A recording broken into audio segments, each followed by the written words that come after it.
વડોદરા અને સુરતમાં તસ્કરો બેફામ. સુરતમાં 16 લાખનું સોનું ઉઠાવી ગયા. સુરતમાં ચોરીની ચોંકાવનારી ઘટના બની. જ્વેલર્સના 5 કારીગરો 16 લાખનું સોનું લઈને રફુચક્કર થઈ ગયા. તમામ કારીગરો એક જ જ્વેલર્સને ત્યાં દાગીના બનાવવાનું કામ કરતા હતા. જો કે ચોરીની આ ઘટના સીસીટીવીમાં કેદ થઈ છે. 16 લાખનું સોનું ઉઠાવીને આ કારીગરો કોલકાતા તરફ ગયા હોય તેવી પોલીસને બાતમી મળી હતી. જો કે આ ચોર ટોળકી કોલકાતા પહોંચે એ પહેલા સુરત પોલીસ પ્લેન દ્વારા કોલકાતા પહોંચી ગઈ અને તપાસનો ધમધમાટ તેજ કર્યો. વડોદરાના જરોદ વિસ્તારમાં તસ્કરોએ તરખાટ મચાવ્યો. રાત્રિ દરમિયાન બાઇક ચોરીને અંજામ અપાયો. ચોરીની ઘટના સીસીટીવી કેમેરામાં કેદ થઈ. સિક્યુરિટી ગાર્ડને ઊંઘતો જોઈ તસ્કરોએ તકનો લાભ ઉઠાવ્યો. ચોર એટલા શાતિર હતા કે અવાજ ન આવે તે માટે ધક્કો મારીને બાઇક લઈ ગયા. ચોરીની આ ઘટના મુદ્દે જરોદ પોલીસે તપાસ શરૂ કરી છે. મુસાફરોના જીવને જોખમમાં મૂકીને પોતાના ખિસ્સા ભરવામાં વાહન ચાલકો કેટલા મસ્ત છે તે આ દ્રશ્યો જ કહી આપે છે. આ દ્રશ્યો મહેસાણાના છે, જ્યાં ઇકો કારમાં 15 થી વધુ મુસાફરો ઠાંસીને ભર્યા છે. કાર ચાલક અહીંથી જ નથી અટક્યો. બાકી હતું તો કાર ઉપર પણ મુસાફરોને બેસાડી દીધા.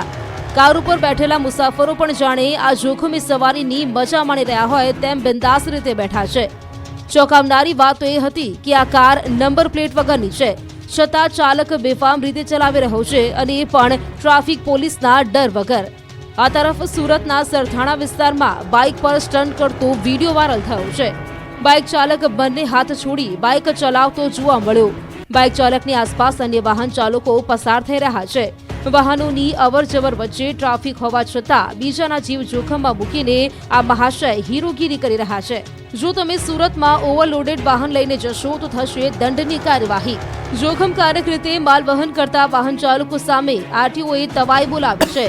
સતત બીજા દિવસે સુરત આરટીઓએ કાર્યવાહી કરી છે, જેમાં 100 થી વધુ વાહનોને ચલણ ઇસ્યુ કરવામાં આવ્યા, જ્યારે 27 થી વધારે વાહનો સામે દંડની કાર્યવાહી કરવામાં આવી છે. બનાસકાંઠા નવાવમાં કપિરાજનો આતંક, 4 લોકો પર હુમલો કર્યો. 2 દિવસમાં 4 લોકો પર કપિરાજનો હુમલો. હુમલાની આ ઘટનાથી વાવના લોકોમાં ભારે ફફડાટ ફેલાયો છે. ઘરમાં સૂતેલા લોકો પર કપિરાજ હુમલો કરે છે. કપિરાજે બચકું ભરતા એક વ્યક્તિને 30 ટાંકા આવ્યા. કપિરાજનો આતંક એટલી હદે છે કે લોકો બહાર નીકળતા પણ ડર અનુભવી રહ્યા છે.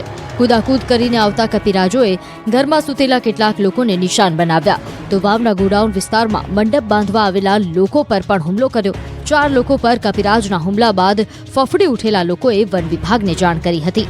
સ્થાનિક લોકોએ વન વિભાગને જાણ કરતા વન વિભાગે ગોડાઉન વિસ્તારમાં પાંજરું મૂકી સંતોષ માની લીધો. વન વિભાગના કર્મચારીઓએ લોકોને કહ્યું કે કપિરાજ બિસ્કિટ ખાવા આવે તો દોરડું ખેંચી દેવું. વન વિભાગની આવી ઢીલી કામગીરીથી લોકોમાં રોષ ભભૂકી ઉઠ્યો છે.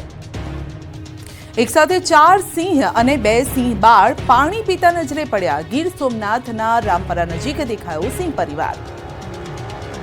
વરસાદી માહોલમાં સિંહ પરિવાર નીકળી પડ્યો લટાર મારવા. આ દ્રશ્યો ગીર સોમનાથના રામપરા નજીકના છે. અહીંના કુકરાશ માર્ગ પર સિંહ પરિવારના આટાફેરાનો વિડીયો વાયરલ થયો છે. રાહદારીએ પોતાના મોબાઈલમાં સિંહોનો વિડીયો કેદ કરી લીધો, જેમાં 4 સિંહ અને 2 સિંહ બાળ પાણીના ખાબોચિયામાંથી પાણી પીતા નજરે પડ્યા. આટાફેરા મારીને થાકેલા સિંહ તરસ छिपाવી રહ્યા હોય તેવા દ્રશ્યો કેમેરામાં કેદ થયા. 4 સિંહ અને 2 સિંહ બાળના દ્રશ્યોએ સિંહ પ્રેમીઓમાં રોમાંચ જગાવી દીધો. મહત્વનું છે કે કેટલાક દિવસોથી ગીર સોમનાથ જિલ્લામાં વરસાદી માહોલ છે, ત્યારે સિંહ પરિવાર ઠંડક માટે આટાફેરા મારવા રસ્તા સુધી આવી ચડે છે. કાયદામાં રહેશો તો જ ફાયદામાં રહેશો. બનાસકાંઠા અને સુરતમાં આરોપીઓ સામે પોલીસે કડક કાર્યવાહી. હત્યારાઓને પોલીસે કરાવ્યું કાયદાનું ભાન. બનાસકાંઠાના ડીસાના જાવલ ગામે થયેલી હત્યાની ઘટનાનું રિકન્સ્ટ્રક્શન કરવામાં આવ્યું. સાટા પદ્ધતિમાં કાકાની દીકરીએ જ ભાઈની હત્યા કરાવી દીધી હતી, જે મામલે પોલીસે હત્યા કરનાર આરોપીને સાથે લઈ ઘટનાનું રિકન્સ્ટ્રક્શન કર્યું. ચુસ્ત પોલીસ બંદોબસ્ત વચ્ચે હત્યાને અંજામ આપનારા બંને આરોપીઓને સાથે રાખી પોલીસ દ્વારા સરઘસ કઢાયું. આરોપીઓને ઘટના સ્થળે લાવતા ગ્રામજનોના ટોળા ભેગા થયા હતા. આ તરફ સુરતમાં જાહેરમાં તલવારથી કેક કાપવી ભારે પડી ગઈ. ભેસ્તાનમાં જાહેરમાં તલવાર વડે કેક કાપવા મામલે પોલીસે 3 આરોપીઓની ધરપકડ કરી છે. આરોપીઓએ જાહેરમાં તલવાર વડે કેક કાપી જન્મદિવસની ઉજવણી કરી હતી, જેનો વિડીયો સોશિયલ મીડિયા પર વાયરલ થયો હતો. આ વાયરલ વિડીયોને લઈ પોલીસે 3 આરોપીઓની ધરપકડ કરી કાર્યવાહી હાથ ધરી છે. બંને અલગ અલગ દ્રશ્યોમાં જોઈ શકાય છે કે જન્મદિવસ મનાવવા બેફામ બનેલા યુવકો તલવારથી કેક કાપી રહ્યા છે, તો અન્ય એક દ્રશ્યોમાં પોલીસે કાર્યવાહી કરીને તેઓને સકંજામાં લઈ લીધા છે. તોતિંગ ઝાડ તૂટી પડતા અફરાતફરી મચી ગઈ. રાજકોટમાં કેટલાક વાહનોનો પૂછો બોલાઈ ગયો. સતત કમોસમી વરસાદ વચ્ચે રાજકોટમાં મસમોટું વૃક્ષ ધરાશાયી થતા દોડધામ મચી ગઈ. જિલ્લા પંચાયત ચોક નજીક આવેલી પોલીસ કમિશનર કચેરીને અડીને આવેલું આંબલીનું એક તોતિંગ ઝાડ તૂટી પડ્યું. વૃક્ષ ધરાશાયી થતા આસપાસના લોકોમાં અફરાતફરી મચી ગઈ. દુર્ઘટનામાં પોલીસની એક PCR વાન તથા 8 જેટલા ટુ વ્હીલર તોતિંગ વૃક્ષ નીચે દબાઈ ગયા, જ્યારે કે 2 TRB જવાન તથા 1 પોલીસ કોન્સ્ટેબલને ઈજા પહોંચી. ઝાડ પડતા થોડા સમય માટે વાહન વ્યવહાર બંધ કરવો પડ્યો. આ વૃક્ષ તૂટી પડતા આજી ડેમ ચોકડી નજીક રહેલ TRB જવાન ઝાડ નીચે ફસાઈ જતા લોકોએ ઝાડ ઊંચું કરી તેનો જીવ બચાવ્યો. આ